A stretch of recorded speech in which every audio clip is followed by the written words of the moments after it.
Esperando o pessoal entrar. Olá, boa noite.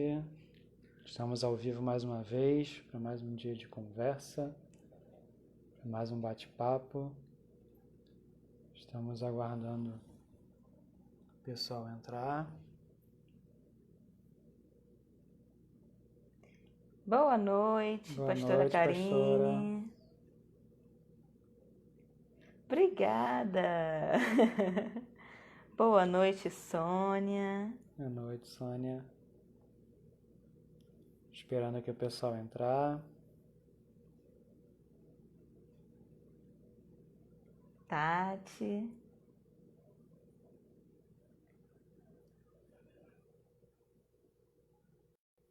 Olá, boa noite.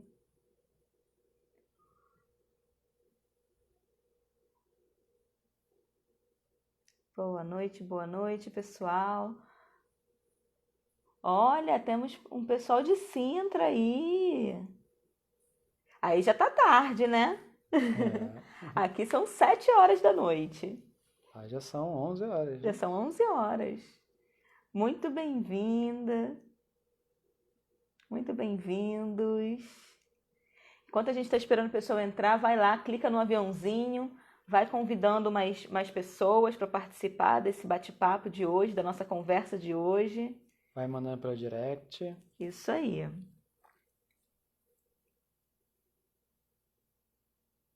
Boa noite, Camila. Boa noite, Maíse.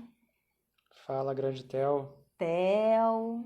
Boa noite, querido. pessoal. 23 horas lá em Sintra. Estamos internacionais hoje. Olha que legal, gente. Deixa eu chamar aqui Nossos convidados. nossos convidados. Aqui. Alguém falou alguma coisa, eu perdi aqui. Daqui a pouco eu leio. Peraí. Alguém te deu parabéns. Olá! Olá! Oi! E Boa aí? noite, casal! Quanto tempo! Como é que vocês estão? Estamos ótimos, trancados em casa, mas tudo certo. Pois Saudade é, de comunhão. verdade, essa Saudade de abraço. de ver gente, de bater De ver perna.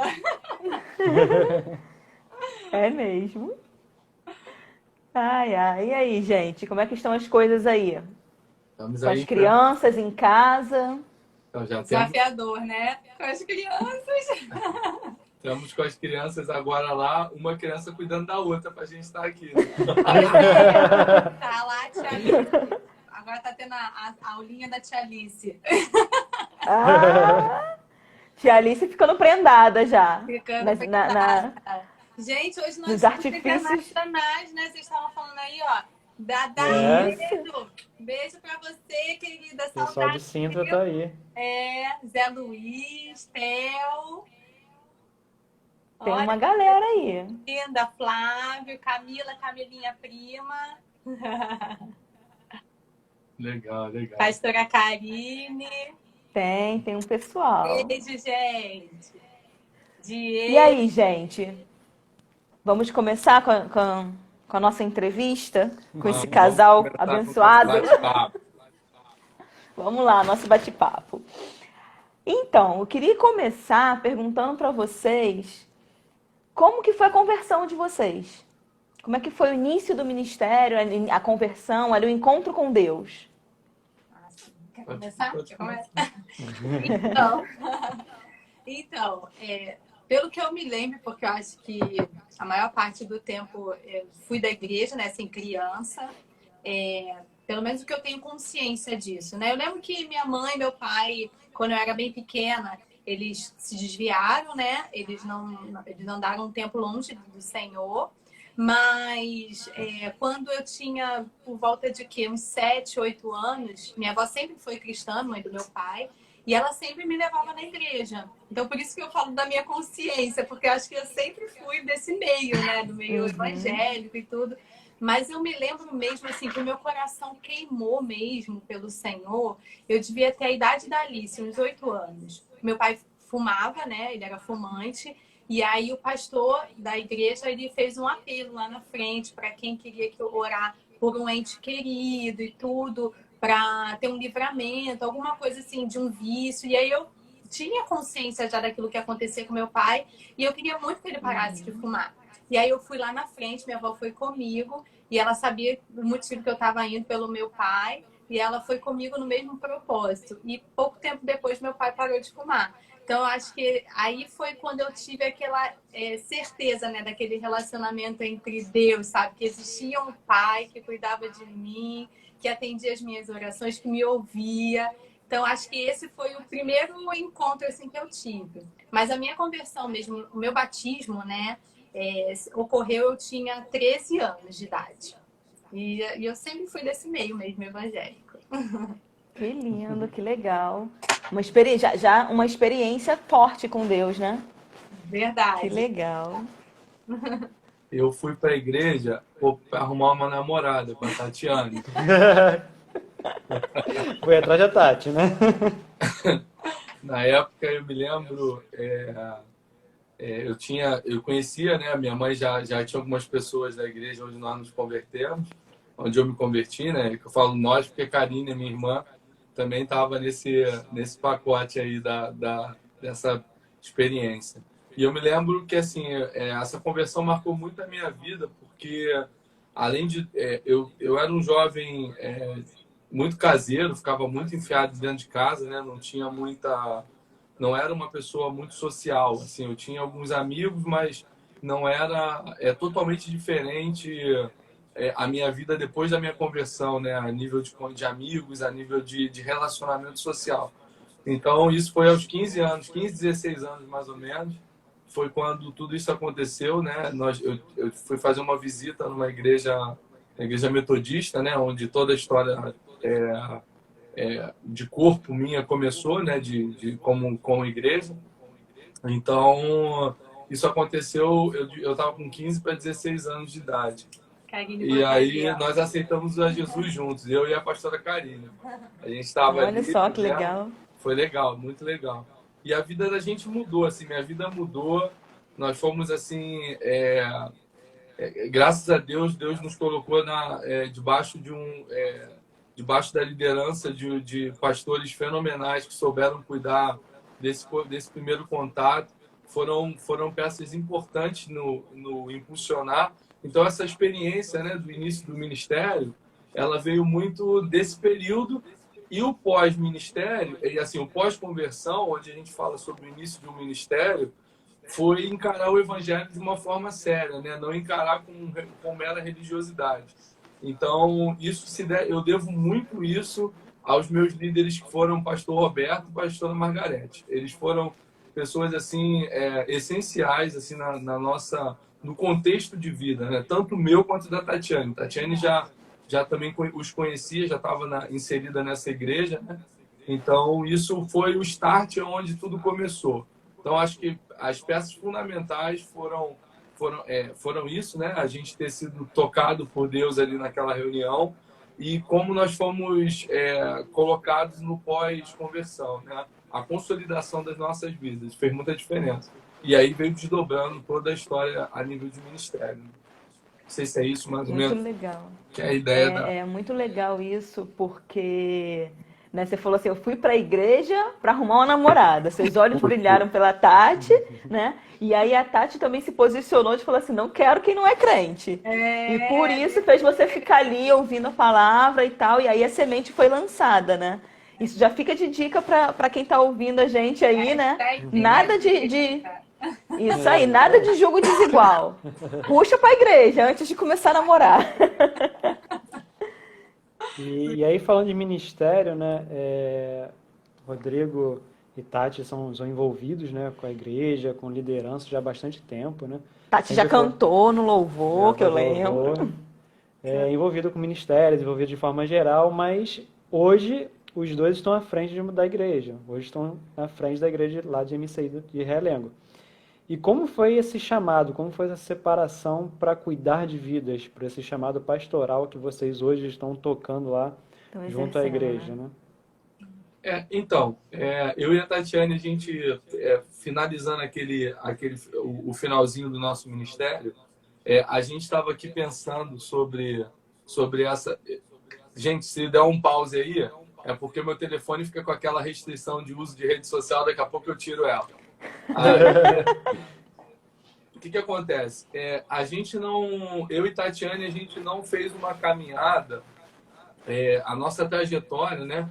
Eu casei, eu e Tatiane, a Tatiane foi, nós namoramos muito pouco, né? Foi eu e Tatiane logo, a Tatiane tinha 14 anos, eu 16 anos, e a partir daí nós temos essa história da nossa vida. Então, a gente foi vivendo a nossa vida sempre num pilar, num fundamento de servir os líderes e o lugar onde nós estávamos. Então, assim, eu não tive eu me lembro bem, assim, eu não tive um ponto de inflexão, de chamado tão marcante como dizendo assim, foi aquele dia que aconteceu, o dia que caiu uma bola de fogo e me avisou que era para eu ir cuidar de uma igreja. Eu não tive isso.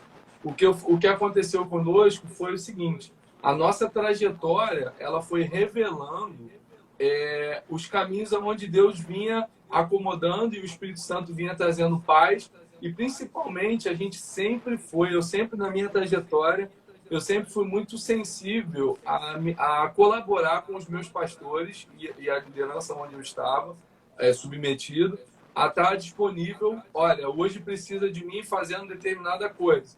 Eu estava lá começando determinada coisa. E, sendo breve assim, falando para não tomar muito tempo, aí começa a história da MCI nas nossas vidas, né? A live da pastora Karine e do pastor Márcio foi um resumo ótimo sobre isso.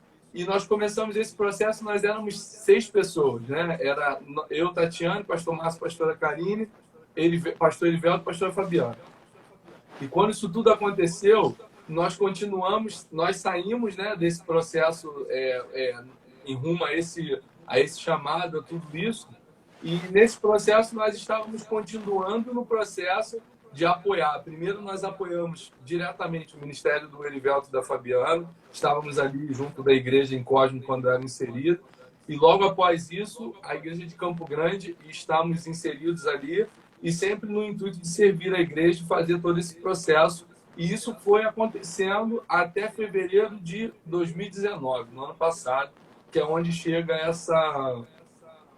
esse momento chamado MCI Realengo para nós, né?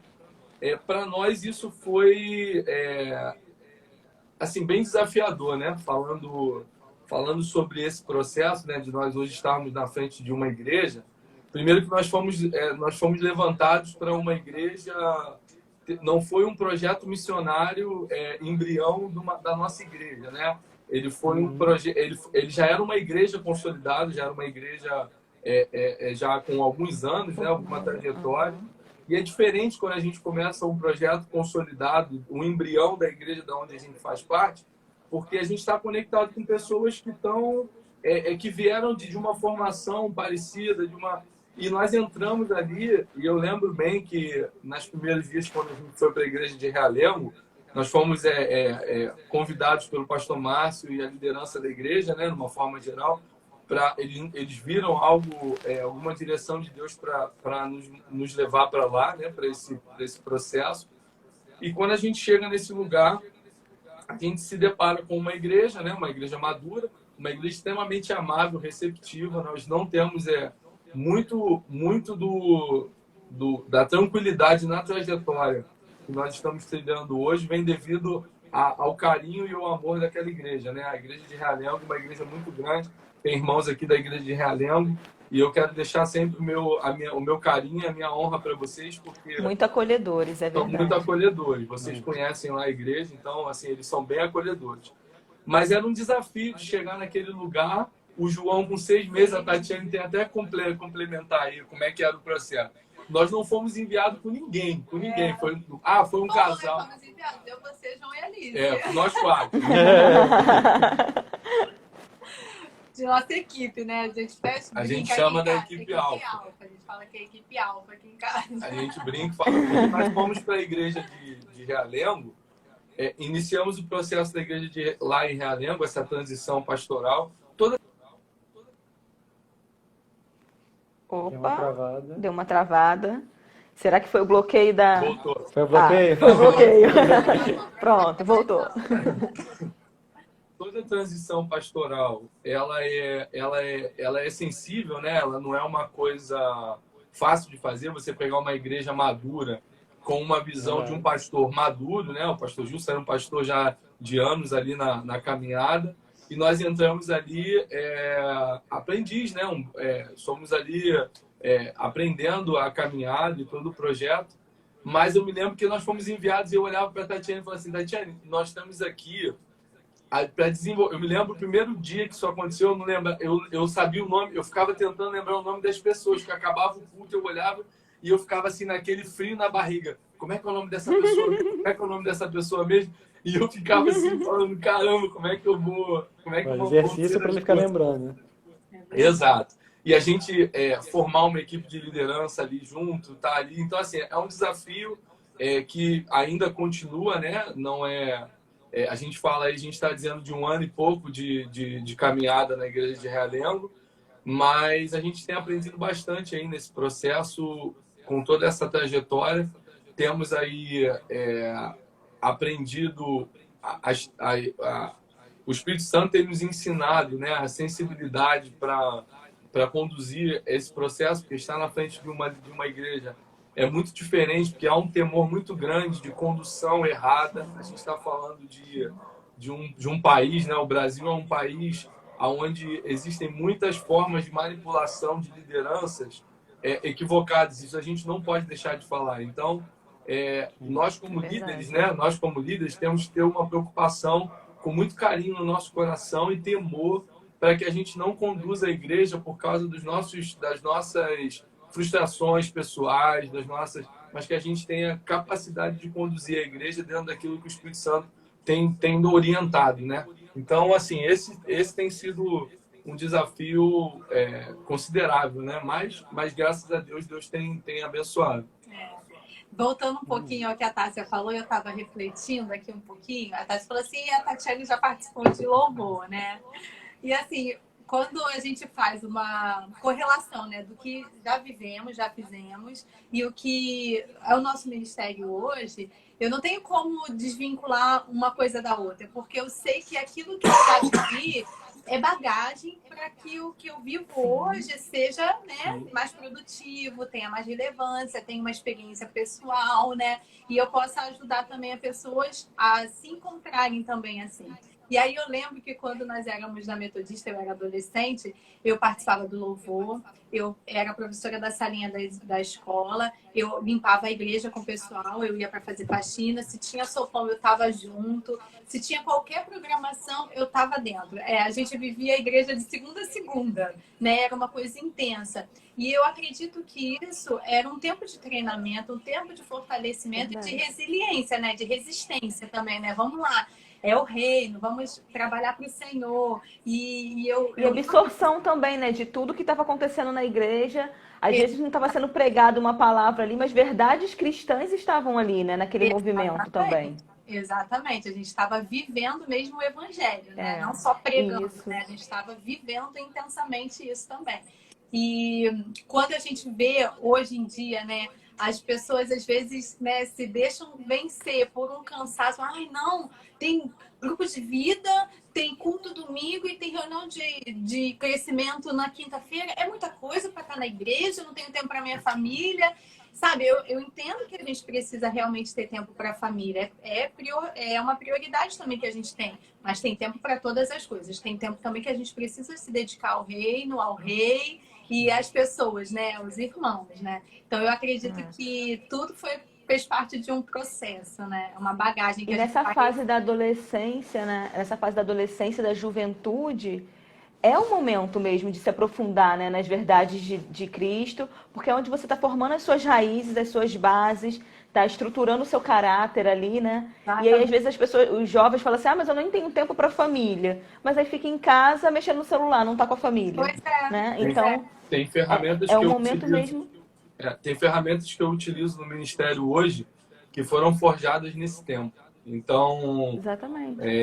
A gente não pode anular esse tempo de preparação. Ele é super importante, ele ele é tão rico que talvez o jovem... Eu falo isso hoje, né, com a mentalidade de uma idade um pouco mais à frente. Não estou velho, mas eu já não sou um jovem de 18, 19 anos de idade. Então, eu me lembro que nessa época, a gente às vezes considera alguns conselhos e não diz. Mas eu posso falar para os jovens que talvez estejam nos ouvindo. Essa etapa de preparação, se ela for bem feita e com o coração apaixonado pelo Senhor, ela vai fazer a gente chegar na idade que a gente precisa dessas ferramentas e a gente vai ter a capacidade de utilizá-las, né, e saber usar bem isso. Então, a pastora Karine colocou ali, e realmente é uma verdade, né? Tempo com Deus e a igreja é investimento no propósito. A gente está investindo no propósito, né? É verdade. Foi a época dos fundamentos serem lançados para que, em cima desse fundamento, em cima dessa base, hoje pudesse ter esse ministério, né? É verdade. Então a gente vê a importância dessa dedicação, desse tempo de construir uma base sólida para o que Deus tem que fazer na nossa vida, né? Verdade. E até de ter expertise para conseguir perceber o que o Espírito está falando, né? Porque tempo de igreja, por estar na igreja, não é tempo de maturidade. Então é um processo, é uma caminhada de estar ali junto e estar crescendo em Cristo, vendo o movimento, vivendo o evangelho de fato, né? Hoje em dia a gente vê muitos jovens, né, vendo o ministério e falando assim, nossa, eu quero ser igual a essa pessoa. E acho que a coisa acontece assim, né? Quer pular a etapa. Uma força de vontade que eu quero, mas não é. Tem um processo para seguir, até para poder nos dar resistência lá na frente, né? Porque às vezes a gente olha um ministério muito bonito, muito bem elaborado, acha que está tudo estabilizado, mas os bastidores, quem sabe, são os joelhos que foram dobrados, o tempo gasto em conhecer a palavra e todos os processos que a gente já sabe que faz parte, não tem jeito. E um toque que eu sinto assim de compartilhar aqui é que hoje nós estamos vivendo uma era de exposições, né? Nós estamos vivendo uma era onde a gente tem muita gente se expondo, a gente tem variedade. Hoje você liga o teu Instagram, como a nossa live tem milhares de lives acontecendo. Sim. E o que acontece? Isso também tem embaçado um pouco a visão da juventude de muitos ministérios, porque hoje, por conta da visibilidade, a gente vê muita coisa e a gente não conhece os bastidores das coisas. Então, o que eu falo é assim, a gente acha que todo momento é o momento de se expor. E não é, né? A gente está falando de uma trajetória, nós começamos a visão da MCI em 2006, isso começou em 2006, a minha conversão, eu já estou com 37 anos e vou fazer, e estou com conversão desde os 15 anos de idade. Então, eu falo assim, existe uma trajetória e talvez existem jovens ou pessoas nos ouvindo aqui que estão fazendo coisas assim imediatas, né? Querendo fazer coisas imediatas.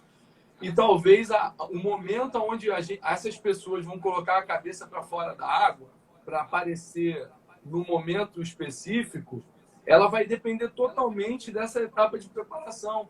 Porque a gente está vendo uma infinidade de pessoas colocando a cabeça para fora da água agora, quando não era para colocar, era para poder estar fundamentando bons conceitos, fazendo bons alicerces, acertando boas estruturas, para que no momento de haver exposição, porque eu falo para vocês, queridos, exposição, se não houver um bom fundamento, ela acaba com a gente. A gente está aí pastoreando a igreja, e se a gente não tiver o nosso coração bem fundamentado, no momento, isso estraga o nosso coração. O homem entra a vaidade no coração, entra muitas coisas que fazem. Então eu falo assim, cuidem bem na etapa de preparação, porque ela não tente se expor no momento errado, né? Então é o recado que eu deixo, que eu aprendi muito com isso. Amém, verdade. Muito bom. E aí eu queria perguntar para vocês algum texto, algum versículo que marcou a vida de vocês. Olha, eu tenho vários. Assim, falando um texto muito forte para mim que fala,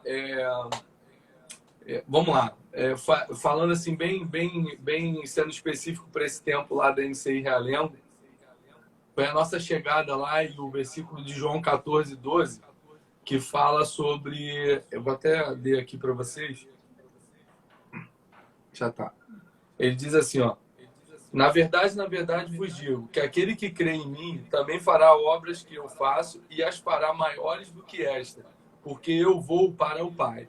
Então, isso eu me lembro que quando eu cheguei, e falando sobre desafio, a gente se colocou diante de um desafio grande e eu, sinceramente, tinha momentos que eu olhava para a Tatiana e a gente se achava muito incapaz de cumprir todo esse processo. Quando Deus, através desse versículo, ele falou para nós, dizendo assim, não tenha vaidade de achar que o que você vai fazer alguém não pode fazer melhor e também não tenha não seja medíocre em acreditar que você não pode aperfeiçoar o trabalho de alguém. E me lembrou desse texto. E ele falou, e nesse texto ele dizia assim, que quando eu cheguei naquele lugar, eu cheguei muito preocupado se eu faria o mesmo trabalho ou um trabalho similar, compatível com o que já era feito. Ou seja, um pensamento muito medíocre, não medíocre pelo que eles fizeram, pelos que os antigos líderes fizeram, mas medíocre numa projeção de fé. Então, esse texto diz para nós assim, a nossa vida espiritual ela é uma corrida de revezamento. E é bem claro nesse texto, porque Jesus não teve ele não teve nenhum medo em fragilizar a liderança dele, em dizer isso, para dizer, olha, vocês vão fazer coisas melhores e maiores do que eu fiz. Imagina, a gente estava ouvindo isso de Jesus. A gente não está ouvindo isso de qualquer pessoa, a gente está ouvindo isso de Jesus. Então, às vezes, esse posicionamento na vida, às vezes nos leva a sermos tímidos demais ou ousados demais, né? Ou com uma ousadia além do destemperada. Então, esse texto marcou muito a nossa chegada nesse desafio, dizendo, olha, isso é uma corrida de bastão. Eu creio que se você estiver em mim e crendo em mim, você vai fazer obras maiores e você é capaz de pegar esse bastão e correr uma trajetória maior. Agora, lembre-se que quando você entregar esse bastão para alguém, a pessoa que vai pegar, ela também tem capacidade de fazer obras maiores e melhores. Então, para que a gente não tenha aquela coisa, sabe, de ficar com muita... E esse texto marcou muito a nossa chegada em Realengo, todo nesse processo. Então, foi algo que eu lembro para a Tatiana, a timidez não pode nos parar, o medo de errar não pode nos parar. O que tem que nos mover é exatamente a confiança em Deus, porque ele diz que o que faz a gente fazer obras maiores é crer nele. Então, não tem outro caminho. Então, isso foi um momento assim bem chave. E aí o texto de Isaías que diz, correrei e não me cansarei. Foi quando esse texto, para mim, ele marca a minha vida, me dá até emoção de falar, porque eu me lembro desse texto quando eu estava num momento assim muito, muito nebuloso da minha caminhada. E Deus falava para mim que Ele iria fazer, nós fazermos coisas e não nos cansarmos. As consequências naturais das coisas que nós faríamos seriam amenizadas pelo poder do Senhor. Então, quem corre se cansa. Correrei e não me cansarei. Então, eu sempre falo para as pessoas, a gente está procurando no nosso ministério o subsídio do Senhor, porque se depender de mim, eu vou correr e vou me cansar. Eu preciso enxergar a ciclovia aonde eu corro e não me canso. É uma ciclovia aonde o Senhor está com Gatorade lá toda hora, dando Gatorade para a gente, dizendo, vai que eu tô te fazendo transpassar. Então, esses textos para nós foram marcantes assim na nossa vida e isso realmente foi poderoso. Que legal, que Muito legal. bom. Muito bom. Poderosos mesmo esses textos. Tati, tem algum especial? Não, então, a Ou gente são os mesmos? pensou nesses juntos, né? São esses mesmos, entendi. Muito bom. É porque é o processo de vocês, né? Enquanto família, enquanto casal, né? Muito legal. E aí, qual é o maior desafio que vocês têm percebido enquanto família pastoral? Né? Nesse momento, assim, vocês estão passando por algum desafio ou vocês já passaram por algum desafio e conseguiram superar esse desafio? Fala um pouquinho pra gente. Então, hoje a gente enxerga, né? Eu tenho um pouco da experiência pastoral de estar caminhando próximo da minha irmã e do meu cunhado, pastor Márcio, pastora Karine. Então, a gente viveu muito de perto as entranhas, né, da vida pastoral ali, desde a concepção do ministério deles e da consolidação de tudo isso. E assim, eu vejo muitas coisas acontecendo vindo como desafio. E eu acho que um grande desafio que a gente enxerga é a gente olhar para... a gente saber dividir bem. Eu acho que o maior desafio, eu até falei com a Tatiane conversando, a gente batendo um papo e dizendo assim, é a gente saber a medida exata entre cuidar dos outros e cuidar de nós. Por quê? Verdade. Porque no momento onde a gente está cuidando de pessoas, nós somos reativos àquilo que as pessoas estão dando de retorno para nós. Então, o que acontece com isso? Quando a gente se joga de cabeça, mergulha de cabeça no ministério, as pessoas que estão recebendo essa consequência de atitude, elas estão dizendo que você é o máximo, que você é o melhor, que você se doa, que você não sai da igreja, que você faz tudo para estar na igreja, você vive enfiado dentro da igreja. Só que isso tem um preço ao longo prazo. Que isso ele arrebenta a longevidade do ministério e a sustentabilidade do ministério. Então, o que eu enxergo hoje? O nosso coração precisa saber exatamente o lugar aonde nós temos que repousar no cuidado das pessoas e aonde nós temos que fazer o trabalho na equipe alfa, na nossa equipe de casa. Esse é um grande desafio. É o desafio de não trazer para a mesa do jantar problemas pastorais para que a Alice não cresça com aversão de problemas que acontecem dentro da igreja. É saber deixar os problemas da igreja na igreja. É saber olhar, brincar e rir, sem trazer para dentro de casa os problemas familiares dos outros.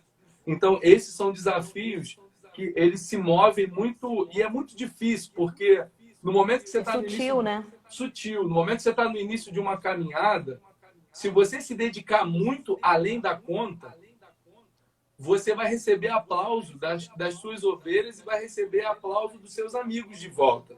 Só que é o seguinte, no momento que isso tudo ruir, porque a sua equipe alfa foi destruída, porque você não investiu tempo na equipe alfa, as pessoas talvez não tenham as respostas para dizer foi por causa daquele dia que você não soube dizer não para uma reunião na igreja, que você não soube dizer não para então, assim, hoje eu tenho muito tranquilo com a Tatiana, a gente fala assim, hoje eu trabalho fora, pastorei a igreja e a gente está lidando com toda essa situação.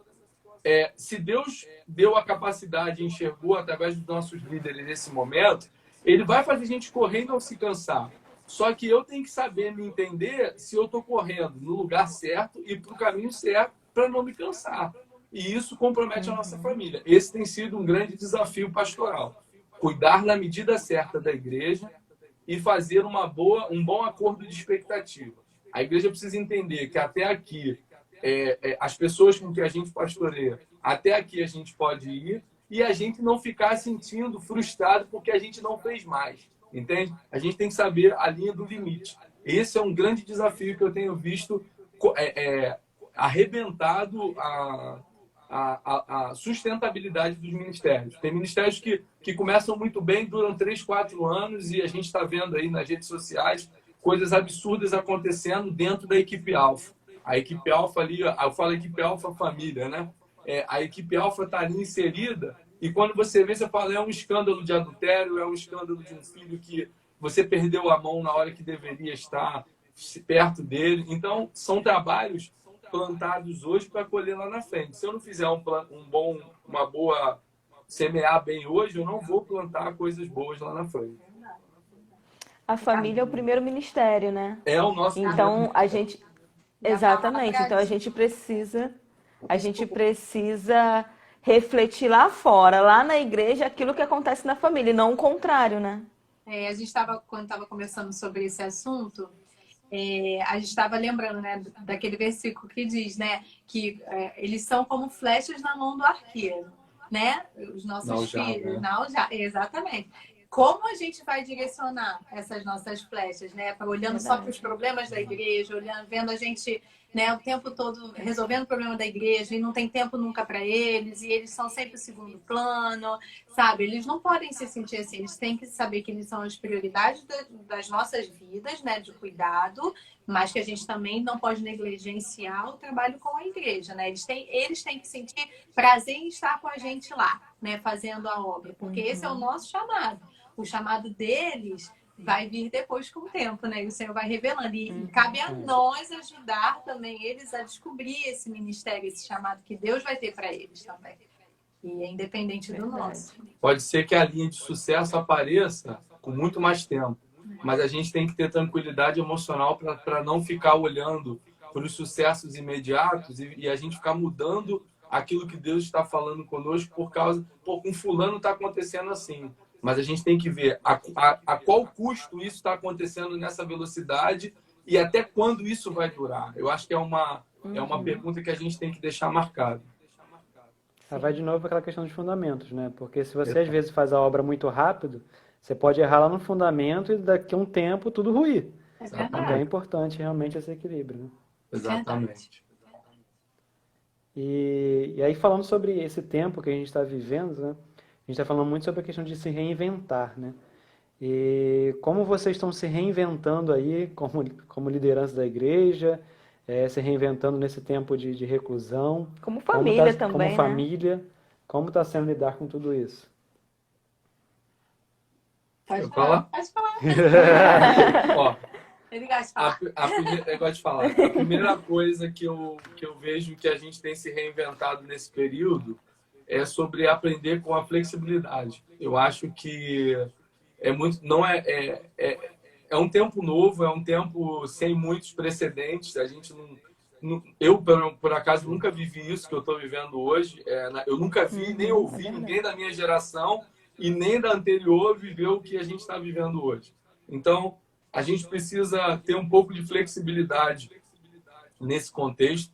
Tem ferramentas e coisas que aconteciam num tempo anterior, que as pessoas às vezes tinham um certo preconceito, que hoje a gente tem que aprender a ser flexível para poder conseguir. Por exemplo, a gente está fazendo visita pastoral online. Não é o melhor modelo de fazer. A gente foi instruído pelos nossos pastores a mirarmos nesse processo, estarmos juntos, e começamos a fazer. Então, a gente encontra resistência de algumas pessoas, de alguns irmãos. Na verdade, você falando da visita, só um parênteses, você falando da visita pastoral, né? Você falou assim, não é o melhor modelo. Na verdade, nesse momento é o melhor modelo, né? Não é normalmente o melhor modelo, mas para a circunstância que a gente está vivendo hoje, é a melhor forma de estar perto, de estar próximo, né? E eu tenho falado para as pessoas assim, por que ser flexível, né? A flexibilidade, né? Quando a gente aprende a se reinventar, entendendo, sendo um pouco flexível, a gente entende que uma frasezinha fica muito marcada na minha mente, dizendo assim, o feito é melhor do que o perfeito. Então, existem pessoas, às vezes, criticando esses modelos, mas também não fazem nada ao contrário. Por exemplo, se eu não fizer visita pastoral nenhuma, eu vou chegar e vou dizer assim, tá, eu não fiz visita pastoral, não pude fazer, então, assim, eu estou esperando um modelo ideal e perfeito, que não vai existir. Nós precisamos ser flexíveis. Então, hoje, o melhor modelo, como você usou de exemplo, hoje é o melhor modelo, é esse. Então, é melhor ser feito do que ficar na procura do perfeito. Então, e eu acho que hoje a gente, como igreja, a gente precisa olhar para isso. Existem pessoas mirando muito a perfeição e não saem do lugar. Então eu também não faço mais nada e muitas coisas na igreja estão travadas porque a gente precisa se reinventar e precisa ser feito. Vai errar, vai fazer mal feito. Eu lembro das primeiras lives que a gente estava fazendo online, meu Deus do céu, caramba, mas a gente vai aprendendo, vai melhorando um negocinho, vai isso. E assim é na vida, de uma forma geral. Eu acho que os desafios vão fazendo a gente aprender isso. Verdade, verdade. E como mãe, Tati, em casa com 2 crianças, a Alice com 8 anos ainda é criança, João super agitado, cheio de energia, como que é isso? Porque o Rodrigo tá trabalhando ainda, né? Então, o Rodrigo, ele está trabalhando agora, mas ele teve férias, né, no mês passado. Então, isso ajudou bastante, né? Porque eles ficam, né? Eles têm muita energia, graças a Deus, muita saúde. E eles precisam gastar essa energia, né? E aí fica a gente, assim, tentando inventar a história para eles poderem distrair e uma novidade, fazer alguma coisa. A Alice agora é cozinheira, né? Ela aprendeu a fazer arroz, aí a gente vai ensinando, vai dando tarefa extra, vai, né, fazendo as partes chatas também, né, da correção, porque a gente está mais junto, né? Então, é todo um malabarismo, né, vamos dizer assim. Mas é um tempo gostoso também, precioso, assim. A gente fica falando que não tem como a gente só reclamar desse tempo também. Se a gente fosse pensar, nunca que a gente poderia ter tanto tempo com eles se não fosse isso, né? Então, assim, de tudo que está acontecendo de ruim, vamos tirar essa parte que é maravilhosa, né? Que é estar em tempo integral com os nossos filhos, de poder dedicar, de poder ajudar a fazer tarefa de casa, né? Fazer o homeschool agora que ela está fazendo, ela fica estudando a manhã toda com a professora. Então, assim, tem todas essas organizações que a gente tem que fazer, né? Aí a mãe de noite, antes de dormir, tem que separar todo o material, deixar tudo organizado, porque de manhã começam as aulas, vai de 8 até meio-dia e pouco. Então tem todas essas questões que a gente tem que organizar. E o João, né, com aquela energia toda que ele tem, se ele viesse aqui, você ia ver a nova arte dele, tá com a boca machucada, o nariz, ontem subiu na cadeira, caiu. Enfim, tá vivo, com saúde. A gente vai Marcas da vida. Exatamente. Eu lembro que quando a gente foi levar ele no dentista um tempinho atrás, ele quebrou o dentinho, né? Um pedacinho pequenininho. Aí eu falei com a dentista, eu falei, ela vai me chamar de mamãe, assim, que não cuida do filho. Sabe essas coisas, né? Relaxada, como pode? Ela falou assim, mãe, isso daí é marca de um garoto com muita saúde, mãe. Isso vai ficar marcado na vida dele até os 7 anos, pelo menos. Como uma criança com muita saúde. É história pra vida, né? É história pra vida, exatamente. Mas assim, com relação à quarentena, né, esse tempo em casa, a gente vê também um momento muito bom deles como irmãos, né? Como o João e a Alice estão agarrados, né? Porque assim, não tem também outros amigos, né? Não tem a escolinha do João para poder distrair lá com os amiguinhos, com as professores. E ela não tem os amigos dela, nem as primas, nem ninguém que pode ter contato nesse momento. Então, assim, eles agora, né, de vez em quando ela vai, aí monta a lanchonete, aí ele é o cliente, aí daqui a pouco ele vai tudo, aí ela começa a gritar, João, não destrói a nossa venda! Então, assim, coisas de irmãos, já que vocês têm irmãos, sabem como é. Mas é um tempo maravilhoso, muito bom mesmo. Exercício de resiliência para Alice também, né? É verdade. Tá aproveitando o ser irmã mais velha, né, para ensinar também. Mas é um tempo bom. É bom. E assim, qual a visão espiritual que vocês têm desse momento? Parando para pensar, né, numa perspectiva espiritual, tudo isso que a gente está vivendo, a pandemia, esse enclausuramento no mundo inteiro, vocês conseguem assim definir algo? A gente definiu isso numa palavra chamada confronto, né? A gente acha que isso é um tempo de confronto. Com tudo isso que está acontecendo, tem certamente o nosso Deus não preparou. Meu Deus é bom, perfeito e agradável. Ele não preparou doença. Ele faz as coisas ruins se tornarem boas, mas da natureza dele, não sai nada de mal. Então, não foi ele que plantou essa doença. Por mais caminhos positivos que a gente aprenda, como filhos de Deus, sermos guiados pelo Espírito Santo, que a gente aprenda a tomar. Mas ele não preparou, não foi ele que criou essa doença. Então, eu sinto como um confronto, né? Hoje, um confronto mundial, onde as igrejas, de uma forma mundial, estão sendo abaladas, né? De uma forma geral. E vejo hoje que nós precisamos nos posicionarmos como igreja como um confronto, não como não somente baixarmos a guarda, esperarmos voltarmos a lutar novamente quando as igrejas reabrirem, porque existem muitas pessoas com a mentalidade ainda local, estrutural, de parede, de 4 paredes, e a gente viu que nessa pandemia a igreja precisa entender que a igreja somos nós, né? A gente precisa entender e aplicar, porque eu sei que muitas pessoas sabem desse conceito, mas muitas pessoas ainda sentem muita falta do contexto físico. Eu sinto falta da proximidade física, mas isso não faz a gente deixar de ser igreja. Então, o confronto, nós temos que orar, nós já temos a palavra de Deus dizendo que as portas do inferno não prevalecerão. Então, a gente precisa ter uma voz profética para um tempo de confronto. A igreja precisa jejuar, a igreja precisa, os jovens precisam se mover, os adultos precisam ter preocupação, os idosos com preocupação de ensinar os mais novos. E nisso tudo, a palavra de Deus ela tem que ir enriquecendo as faixas etárias. E a gente precisa entender que isso é um confronto. E como um confronto e uma guerra, em um momento de confronto, a gente precisa estar bem posicionado com uma boa estratégia. E se a gente não olhar para isso, então eu entendo esse tempo assim. Legal, legal. É verdade. É um tempo mesmo Eu acho que você falou a palavra confronto, né? Eu penso até em autoconfronto, no sentido da gente ir se redescobrindo espiritualmente também, né? Sim. É um tempo, a nossa igreja recebeu... Oi? Não ouvi. Sair da zona de conforto também, né? Isso. A nossa igreja recebeu, né, a palavra de porção dobrada. Em vários momentos a gente tem falado sobre isso. E é um tempo mesmo, né? Porção dobrada do Espírito não vem a gente sentado esperando, né? Vem a gente se movimentando, vem a gente se aproximando, caminhando em direção ao alvo, se aprofundando na palavra, se aprofundando na intimidade, né? Então, além de ser um tempo de confronto, também é um tempo de autoconfronto, né? De movimentação interna mesmo nossa, né?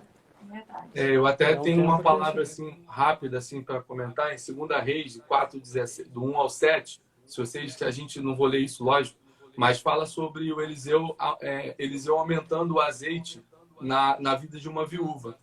E interessante é que assim, a gente pode aprender muito com esse texto. Eu até vou fazer uma live no meu Instagram pessoal sobre esse texto, que eu acho que é um texto... Foi um momento de confronto, um momento difícil, um momento de perda daquela viúva, mas no final depois que o azeite é multiplicado, que tudo acontece, no versículo 7 diz assim: então foi ela e fez saber o homem de Deus, contando para Eliseu, e disse: vai, vende o azeite, paga as tuas dívidas e a dos teus filhos, e vive do resto. O milagre foi multiplicar aquele azeite. Só que o seguinte, a subsistência da vida, Deus fez o milagre dando, mas o desenvolvimento e a administração daquele azeite para uma vida futura dependia da administração da viúva. Então, assim, eu falo assim, a gente se acomoda no milagre. O milagre ele vem para abrir o caminho para os processos. E aí, o que acontece? Deus está nesse momento abrindo muitos milagres. Mas tem pessoas que estão vendo o milagre e certamente tem pessoas que estão falindo com as suas usinas de azeite. Então, hoje, minha preocupação para deixar essa palavra é dizer: não vamos terminar, não vamos acabar com tudo que nós plantamos. Vamos continuar crendo, porque ainda tem azeite para a gente administrar esse processo. Então, essa é uma palavra que eu queria muito falar sobre isso, né? Desse tempo de confronto. Você falando disso, eu pensei aqui, né? Deus abriu o mar vermelho, né? Abriu o mar para o povo passar, mas se eles não andassem, não ia passar, né? Exatamente. Então, às vezes a gente tá assim, parado. O milagre acontece e a gente não recebe, não vai lá receber o milagre, né? Tem pessoas que na quarentena sabem de cor todos os capítulos e todos os episódios do Netflix, mas não gasta tempo se alimentando da palavra. Por quê? Porque a quarentena, ela te justifica num ambiente de passividade. Diz assim: não, eu estou de quarentena, não posso fazer nada. Se a igreja acreditar que não pode fazer nada, ferrou. E assim, é interessante, você está falando disso, estou pensando aqui, né? A gente, nesse movimento de passividade, de sabe o que está lá fora, mas não está buscando se alimentar, a gente tem visto isso também na política, né? Sim. Então, é um lado acusando um lado, outro lado acusando outro lado, e assim, a guerra política nas mídias sociais estão aí, os cristãos, ao invés de estarem se enchendo da palavra para poder sobrepor tudo isso, né? Porque o Espírito é maior do que tudo isso, estão ali se alimentando da terceirização do problema, vamos dizer assim, porque é sempre o outro, né? Exato. Você falou que Deus, né, não vai trazer algo ruim, né? Não foi Deus que trouxe a pandemia, né? Mas eu acredito que Deus traga as oportunidades no tempo ruim. Exatamente. No tempo do Ele cria deserto, caminho no tempo no da erro. dificuldade. Exatamente. E aí é a oportunidade que Deus está dando pra Amém. gente. E um dia, quando a gente estiver perante a Ele vai perguntar, tá, o que que você fez com a oportunidade que eu te dei lá naquela época? De estar mais com a tua família, de edificar mais a palavra, de buscar mais a minha face. E Deus um dia vai perguntar isso pra Finca gente. raízes, é verdade. Então a oportunidade que a gente está tendo de crescer é essa. E há um tempo, até quando a Tássia falou aqui de porção dobrada, né? Você falou de Eliseu. E quando Eliseu buscou isso de Elias, ele foi atrás. Ele pagou o preço para poder receber a porção dobrada. Então talvez seja esse momento que a gente está vivendo agora, de pagar o preço para receber a porção dobrada do Senhor, que já está preparada para nós, né? É verdade. E depois, quando a pandemia acabar, a gente receber, ou melhor, viver o avivamento, né? Todos reunidos na igreja, depois de ter se enchido em casa, né? Exato, É exatamente. verdade. É verdade. Exato. Legal. E assim, nosso tempo já tá indo. Eu tô olhando ali, é muito rápido. A gente vai falando, né? O minuto que a gente fica esperando aqui para entrar, virar 6h59 para 7 horas, demora muito. Demora. Mas depois, quando vai, Vai voando. rápido. E assim, eu queria que vocês deixassem uma palavra pra gente, né? Pra gente finalizar assim com uma palavra vinda mesmo do céu. Então, eu meditando sobre isso, essa palavra eu queria deixar mesmo, porque nós estamos vivendo dias onde os problemas estão chegando mais perto, né? Mais próximo do nosso ciclo social, dos nossos amigos, dos nossos familiares. E certamente o desespero ele é algo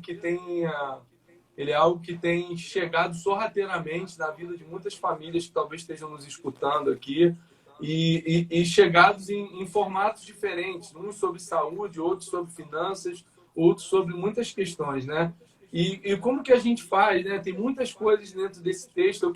Eu quero deixar esse texto, a palavra que eu tenho hoje para deixar é esse texto de 2 Reis 4, do 1 ao 7, para que quem está nos ouvindo vejam esse texto e vejam como a viúva administrou um tempo de crise.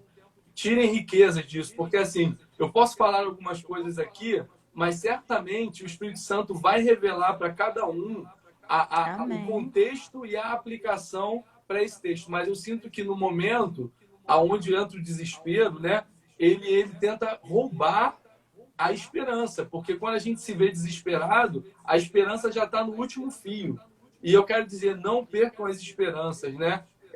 Tem muitas coisas aí para que a gente possa estar amadurecendo, né? Sendo bem rápido nesse texto, dizendo, eu queria que você saiba onde ir quando não se sabe o que fazer. Você vai encontrar isso nesse texto que eu falei. Não se alimente de coisas negativas, não fica ouvindo coisas negativas o tempo todo, se encha da palavra, valorize as pequenas oportunidades. O azeite, ele estava dentro da casa da mulher. Então, a chave do sucesso para muitas coisas que nós estamos precisando para a nossa vida estão dentro da nossa casa.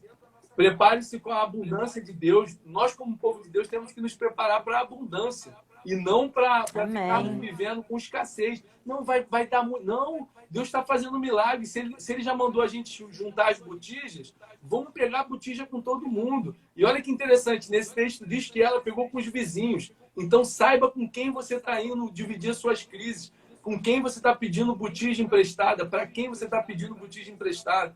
Porque esse ciclo social, esse ciclo de relacionamento, vai fazer diferença em como você vai sair dessas crises. Preserve a intimidade com Deus. Nesse texto também diz que ele disse para a viúva entrar com os filhos e fechar a porta dentro de casa. Então, vão ter circunstâncias e lutas na sua vida que você vai ter que vencer dentro do seu quarto, da sua intimidade, dentro da sua intimidade com Deus. Talvez não seja o momento de abrir, de fazer disposições, mas ter relacionamento direto com Deus e saber quem é Deus em todo esse processo. E atenção com a parte, que foi aquilo que eu compartilhei agora no final. Atenção com a sua parte depois do milagre. Porque Deus vai fazer algo para que a gente consiga continuar um legado que Ele facilitou para nós através de um milagre.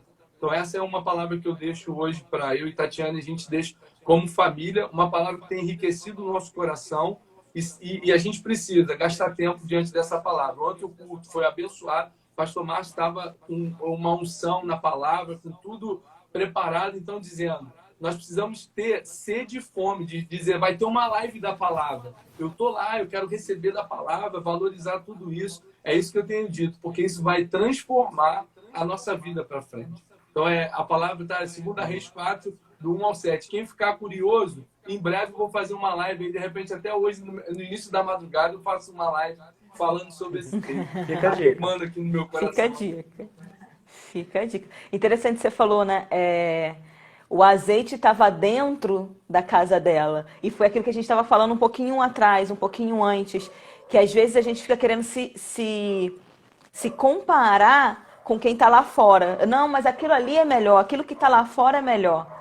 E o que está dentro? O que você pode usar com aquilo que você tem, né? Exato. O que Deus está te mostrando aí? A tua família, às vezes as pessoas estão aí dentro de casa, não estão mais aguentando, né? As esposas, os maridos e aquela dificuldade toda. Aproveita esse tempo mesmo para ver o que Deus tem, né?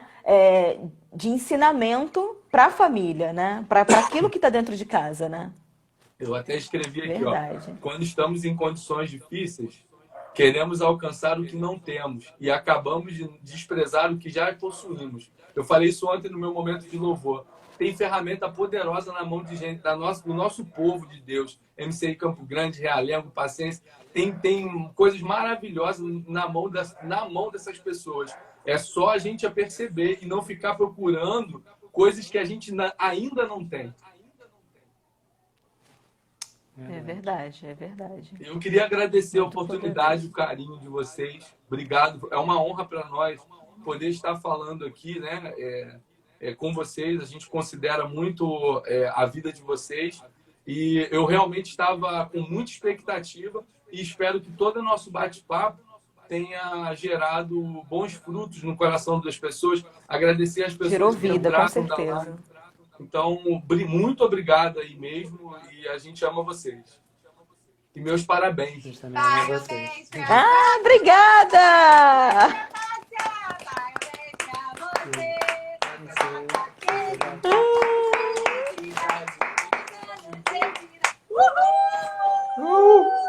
Obrigada, obrigada. Tô fazendo aniversário hoje, viu, gente? Por isso tá todo mundo cantando parabéns. A gente queria agradecer também vocês. Vocês, assim, são uma família maravilhosa que inspiram muitas vidas, né? Tenho certeza que a igreja a MCI Realengo tem crescido muito, né? Através não só das palavras que vocês ministram, mas através da vida de vocês mesmo, de perceber o movimento de vocês enquanto família, João, Alice, vocês dois aí se dedicando ao reino. E assim, é muito lindo ver, né?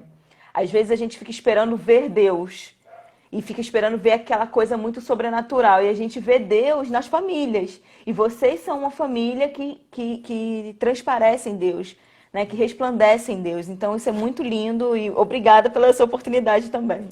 Tá bom? Obrigado pelo tempo de vocês aí. Né? E que a gente possa ter mais bate-papos como esse.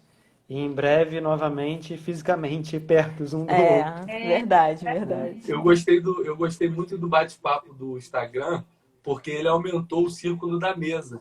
Uma mesa que cabia 6 pessoas, agora cabe 12, 13 aí. E eu achei verdade, interessante isso, verdade. né? Porque na mesa a gente compartilha intimidade, e as intimidades são ricas, né? Eu lembro de um culto que eu aprendi muito dos jovens falando sobre a mesa, né? Foi uma pregação, e realmente na mesa a gente compartilha. O Instagram eu tenho sido muito abençoado por ter participado de mesas, né? De muitos amigos aí, de vocês, pastora Karine, Verdade. pastor Márcio, tem sido abençoado. Verdade, verdade. E aí a gente tem 1 minutinho para finalizar. Eu queria pedir para a Tati orar. Pode ser para a gente finalizar? Pode, claro. A gente já dá tchau para todo mundo, né? Manda um beijo, agradece. Eu amo vocês. Obrigada por Isso. acompanharem aí. Vamos orar, vamos ganhar esse 1 minuto. Pai, vamos lá. obrigada, Senhor. Obrigada por esse tempo maravilhoso que nós tivemos aqui. Aleluia. Nós estamos longe fisicamente, mas o nosso espírito, ele se une, Pai, nesse momento para realmente te adorar, fazer o seu nome Aleluia, conhecido, Deus. exaltar o seu santo nome, porque nós entendemos Aleluia. que tudo que o Senhor faz é bom, é perfeito, é agradável, e nós caminhamos em cima da sua palavra, crendo, Senhor, que a vitória já é certa, Pai, em nome de Jesus. Nós cremos, Deus, que o coronavírus já foi destruído, Pai, que ele não vai Aleluia, resistir Deus. ao poder que há no Amém, Senhor, Jesus. Pai. A cura Pai, em nome vem de do Jesus. Senhor. Aleluia. Cristo Jesus levou sobre si todas as enfermidades, todas as doenças. Amém. Aleluia. Glória a ti, Nós Deus. Aleluia, cremos, Deus. Deus, que é um tempo, Pai, em que nós estamos nos fortalecendo ainda mais, Pai.